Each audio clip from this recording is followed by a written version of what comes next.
Bonjour à toutes, bonjour à tous, bonjour à toi. Bienvenue dans le Passeport illimité, le podcast qui déconstruit et explore les idées reçues sur la gestion émotionnelle, la gestion du stress et sur la liberté par le leadership.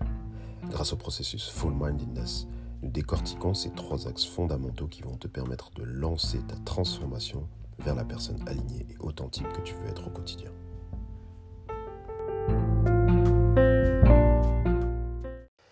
Bienvenue dans l'épisode 36. Et dans cet épisode, j'ai envie qu'on puisse finir notre discussion sur le leadership et le timing. Pourquoi ? J'ai eu des discussions très intéressantes en coaching, notamment ces dernières semaines.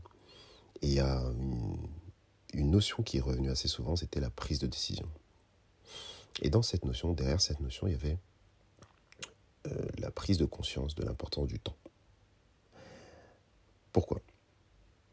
Disons que, comme on l'a dit, les leaders, leur but, c'est de pouvoir faire ce qu'il faut, bien sûr, grâce à des faits, mais aussi grâce à des choses un peu moins tangibles, notamment l'intuition et notamment le timing. Il faut faire les choses au bon moment. Encore une fois, leader ne signifie pas leader forcément d'un groupe, mais leader de toi-même, ton propre leader. Donc, que tu sois en maîtrise lors de tes prises de décision, ça c'est l'idée. Est-ce que le facteur temps joue un rôle dans l'élaboration de tes stratégies ? C'est déjà la première question que tu dois te poser. Est-ce que quand tu réfléchis à comment est-ce que tu vas atteindre un objectif, tu penses au temps, tu penses au facteur temps comme étant déterminant dans l'atteinte de tes objectifs ? Il y a un exercice que j'aime bien faire en coaching, c'est tout bête, mais c'est hyper intéressant. Est-ce que tu sais combien de temps tu as restant à la fin de ta semaine ? C'est-à-dire que quand tu enlèves tout ce que tu fais déjà, est-ce que tu sais exactement combien d'heures tu as vacantes à la fin de ta semaine ? J'aimerais bien entendre tes conclusions sur ça. Mais c'est déjà une question très intéressante et c'est une question qui est cruciale quand tu veux leader ta vie. Le deuxième aspect, c'est se dire, bon, très bien, si maintenant on se dit qu'on a envie d'aller vers un objectif, qu'est-ce qui va influencer l'atteinte de l'objectif ? Et dans cette influence, évidemment, tu as plein de choses. Tu as l'expérience, les initiatives manquées. Est-ce que ton expérience passée avec l'échec, elle a été quelque chose que tu as pu retenir comme positive à la fin ? Est-ce que tu as déjà fait des erreurs de timing ou pas ? Ça, ce sont des petites questions qui sont intéressantes.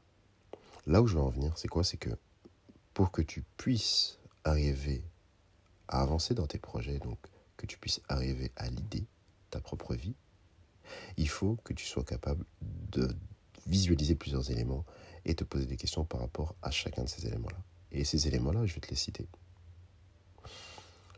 Premièrement, la compréhension. Est-ce que tu maîtrises la situation ?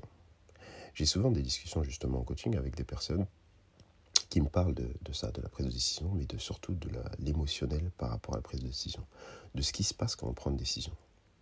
Et souvent, ce que je dis, c'est que dans une décision, tu as plusieurs parties. Tu as une partie qui est totalement rationnelle, mais tu as une partie qui est émotionnelle. Et cette partie émotionnelle, on n'en parle pas suffisamment.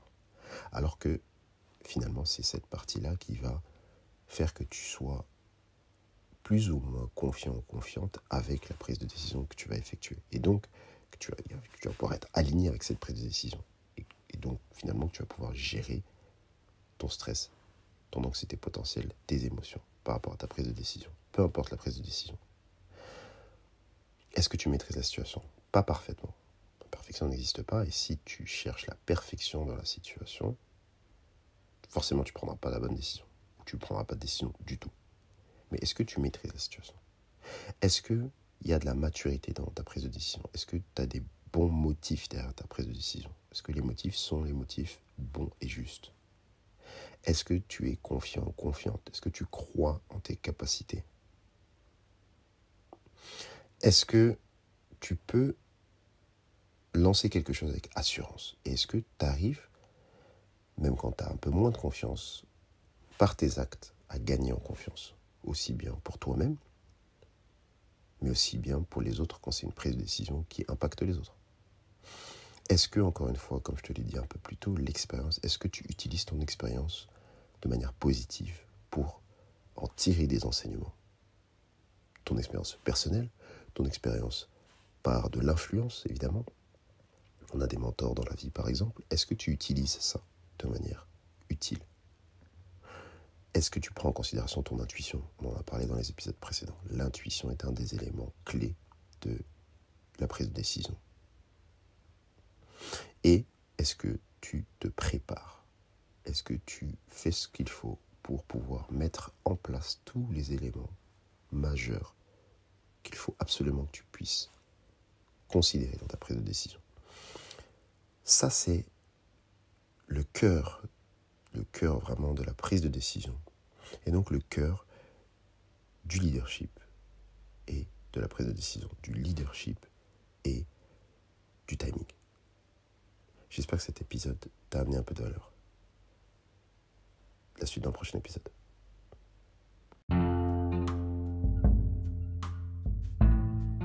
Pour nous suivre et ne rien louper de notre actualité et des services additionnels proposés, abonne-toi à @fullmindedness, FULMINDEDNES sur les réseaux sociaux.